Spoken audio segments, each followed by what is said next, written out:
有人，有人，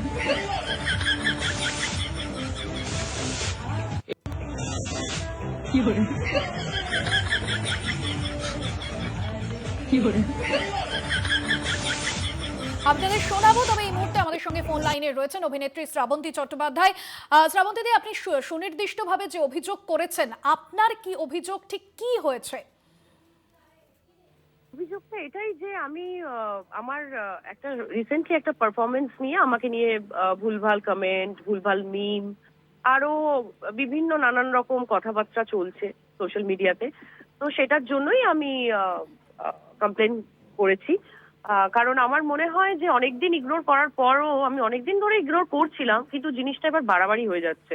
কারণ কোথাও গিয়ে আমার ফ্যামিলিতেও বাবা মা বয়স্ক এখনো ওনারা আছেন, ওনারা ভীষণই খারাপ লাগছে তাদের। তো আমার মনে হয় যে এই জিনিসটা স্টপ করা উচিত, কারণ এটা তো আমার মনে হয় সোশ্যাল ক্রাইম, কোনো মানুষকে উল্টোপাল্টা কথা বলা বা কমেন্ট করা। তো ওই জন্যই আমি আমার লয়ারের সাথে কথা বলেই আমি এই পদক্ষেপটি নিয়েছি। একজন মহিলা হিসেবে আপনার ঠিক কি কি চাইছেন আপনি? কারণ একজন মহিলা হিসেবে যে অবমাননাকর মন্তব্য, যে সম্মানহানি করা হয়েছে। আমি শুধু মহিলাও বলবো না, আমি মনে করি মানুষ, হুম।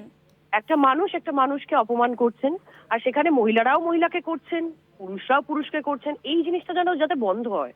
কারণ কোন রিজনে কে পুট অন করছে, কেন তার শরীরটা এরকম হয়েছে, সেটা না জেনে, পুরো জিনিসটা না জেনে হঠাৎ করে নিজেদের মনে হলো ঘরে বসে বসে থেকে আমরা জাস্ট ফেসবুক খুলে বা সোশ্যাল মিডিয়া খুলে আমরা কমেন্ট করে দিলাম কোনো কারুর ব্যাপারে।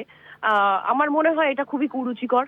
আমার মনে হয় এটা স্টপ হওয়া উচিত। শুধু আমি আমার নিজের জন্য বলবো না, এটা আমার মনে মনে করি আমার পুরো ফিল্ম ফ্রেটার্নিটির জন্য আমি লড়াইটায় এসেছি। কারণ আমার খুব খারাপ লাগছে, আমি আগেও অনেকের জন্যই এইসব কমেন্ট দেখেছি। সত্যি খুব খারাপ লাগে। আমার অনেক কলিগদের নিয়ে উল্টোপাল্টা কথা বলা হয়েছে অনেক রকম ভাবে, তারা কিছু না জেনে এইভাবে কমেন্ট করছে। এটা তো উচিত নয়। আমি মনে করি এটা বন্ধ হওয়া উচিত, আর যারা এগুলো করছে তাদের উচিত শাস্তি পাওয়া উচিত। আগামী দিনে এ ধরনের ঘটনা যাতে না হয়, আপনি কি চাইছেন সে জায়গা থেকে? পুলিশ আপনাকে কি বলেছে? আমি তো পুলিশের কাছেই ওনারা প্রসেসে আছেন, নিশ্চয়ই ওনারা ইনভেস্টিগেট করছেন, যারা যারা এগুলো করছে বা যাই করছে। তো সেগুলোতে ওনাদের উপর আমার আস্থা আছে, প্রশাসনের উপর। তো আমি চাই যে যারা এগুলো করছে তারা শাস্তি পাক, কারণ এই জিনিসটা যাতে নেক্সট আমার মতো আর কারুর সাথে যাতে না করতে পারে। অনেক ধন্যবাদ জানাবো আপনাকে। অভিনেত্রী শ্রাবন্তী চট্টোপাধ্যায় ছিলেন আমাদের সঙ্গে ফোন লাইনে।